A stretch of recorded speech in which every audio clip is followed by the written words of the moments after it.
Hi friends. ఈ వీడియోలో సోమరితనం ఎంత భయంకరంగా ఉంటుందో మీ అందరికీ బాగా తెలుసు. దానిని దానివల్ల కలిగే నష్టాలు, దాని నుండి మనం ఎలా బయటకు రావాలో ఈ వీడియోలో తెలుసుకుందాం రండి. ఫ్రెండ్స్, ఒక ఊరిలో ఒక రైతు ఉండేవాడు. ఒకసారి అతను తన పొలంలో పంటలు పండించాడు. అప్పుడు ఆ పంట మధ్యలో ఒక పిచ్చుక తన గూటిని నిర్మించుకుంది. అప్పుడు ఆ పిచ్చుక 2 గుడ్లను ఆ గూటిలోనికి పెట్టింది.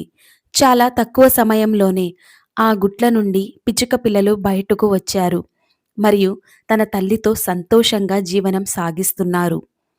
ఆ పిచ్చుక ఆహారం కోసం ప్రతిరోజు అడవికి వెళ్ళేది.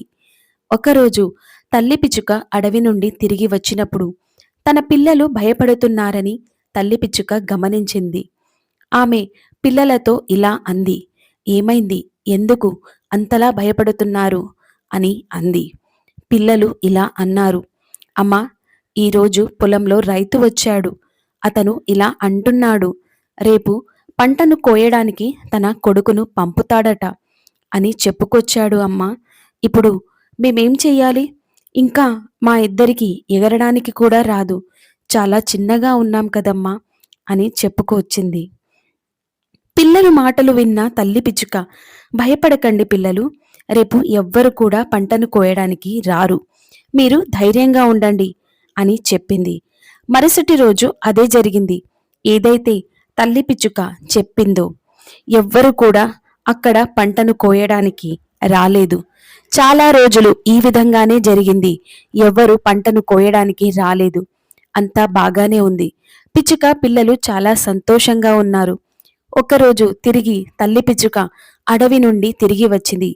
అప్పుడు తన పిల్లలు మళ్ళీ భయపడుతూ ఉన్నారు. పిచ్చుకల భయాన్ని చూసి ఇలా అడిగింది, "అమ్మా, ఈరోజు మళ్ళీ రైతు పొలంలోకి వచ్చాడు. ఇలా అన్నాడు, రేపు కార్మికులను పంటను కోయడానికి పంపుతాడటమ్మా, మొత్తం పంటను కోసేస్తాడంటమ్మా" అని చెప్పుకొచ్చారు పిల్లలిద్దరూ. ఇది విన్న తల్లి పిచ్చుక మళ్ళీ ఇలా అంది, "భయపడకండి పిల్లలు, రేపు ఎవ్వరు పంటను కోయడానికి రారు." మరుసటి రోజు అదే జరిగింది. తల్లి పిచ్చుక ఏదైతే చెప్పిందో ఎవ్వరు అక్కడ ఉన్న పంటను కోయడానికి రాలేదు. ఒకరోజు మళ్ళీ తల్లి పిచ్చుక అడవి నుండి తిరిగి వస్తూ ఉంటుంది. అప్పుడు పిచ్చుకలిద్దరూ తల్లితో ఇలా అన్నారు, "అమ్మా, ఈరోజు మళ్ళీ పొలంలోకి రైతు వచ్చాడు. పంటను కోయాలని మాట్లాడుతున్నాడు. కానీ మాకు తెలుసు, రేపు ఎవ్వరు పంటను కోయడానికి రారుగా" అని చెప్పుకొచ్చారు. తల్లి పిచ్చుక ఇలా అంది, "పూర్తిగా ఏం జరిగిందో చెప్పండి." అప్పుడు పిల్లలిద్దరూ ఇలా అంటూ ఉన్నారు, "అమ్మా, ఈరోజు మళ్ళీ రైతు పొలంలోకి వచ్చాడు. తను ఇలా అంటూ ఉన్నాడు, నేను ఇతరులపై ఆధారపడి చాలా సమయం వృధా చేసుకున్నాను. రేపు నేనే స్వయంగా వచ్చి పంటను కోస్తాను అని చెప్పాడమ్మా." ఇది విన్న తల్లి పిచ్చుక భయపడింది. ఇప్పుడు తల్లి పిచ్చుక పిల్లలతో ఇలా అంది, "మనం ఇప్పుడు ఇక్కడ నుండి ఈ స్థలాన్ని వెంటనే ఖాళీ చేయాలి మరియు వేరే చోట గూడు కట్టుకొని నివసించాలి" అని చెప్పింది.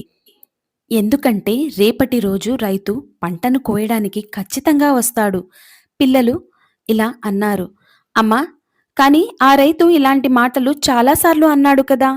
ప్రతిసారి పంటను కోయడానికి ఎవ్వరూ రాలేదు కదమ్మా. మరి మీరు ఇంత ఖచ్చితంగా ఎలా చెప్పగలుగుతున్నారు రేపటి రోజు రైతు వచ్చి పంటను కోస్తాడు అని?" తల్లి పిచ్చుక పిల్లలతో అంటూ ఉంది, "మొదటిసారి రైతను పంటను కోయడానికి తన కొడుకుపై ఆధారపడ్డాడు. రెండవసారి రైతు పంటను కోయడానికి కార్మికులపై ఆధారపడ్డాడు. ఎప్పుడైతే మీరు మీ పనిని చేయడానికి ఇతరులపై ఆధారపడినప్పుడు తెలుసుకోండి, మీ పని ఎప్పటికీ జరగదు అని. కానీ మూడవసారి రైతు పంటను తానే కోయాలని నిర్ణయించుకున్నాడు. అతను రేపు ఖచ్చితంగా వస్తాడు." అప్పటికి పిల్లలు ఎగరగలిగేంతగా పెద్దవాళ్లుగా అయ్యారు. ఆ స్థలం నుంచి ఎగిరిపోయారు.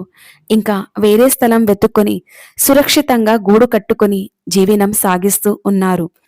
మరుసటి రోజు రైతు పొలంలోకి వచ్చి పంటను కోయడం ప్రారంభించాడు.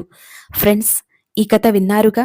ఇతరులపై ఆధారపడి జీవించే వ్యక్తి ఎవరైనా సరే వాళ్ళ పనులు పూర్తి కావు. వాస్తవంగా చెప్పాలంటే మనిషి సోమరిపోతుగా ఉంటాడు. సోమరితనంతో ఉండేవాళ్లను సమాజం తిరస్కరిస్తుంది. మనం ఎప్పుడు ఇతరుల సహాయం కోసం ఎదురు చూడకూడదు. ఇతరుల సహాయం ఏదో ఒక క్షణంలో అవసరమవుతుంది అంతే. అంతేకాని అదే పనిగా వేరే వ్యక్తులపై ఆధారపడి ఉండడం అనేది చాలా పెద్ద తప్పు. ఏదైతే మీరు మీ పని ఖచ్చితంగా సరైన సమయంలో ఏ అంతరాయం లేకుండా మనస్సును కంట్రోల్ చేసుకొని ఒకే దృష్టిలో ఫోకస్ చేస్తే గుర్తుపెట్టుకోండి, మీ పని పూర్తి అయినట్లే. మీరు మీ వ్యక్తిత్వంపై, ఆత్మగౌరవంపై కలిగి ఉంటారు అని.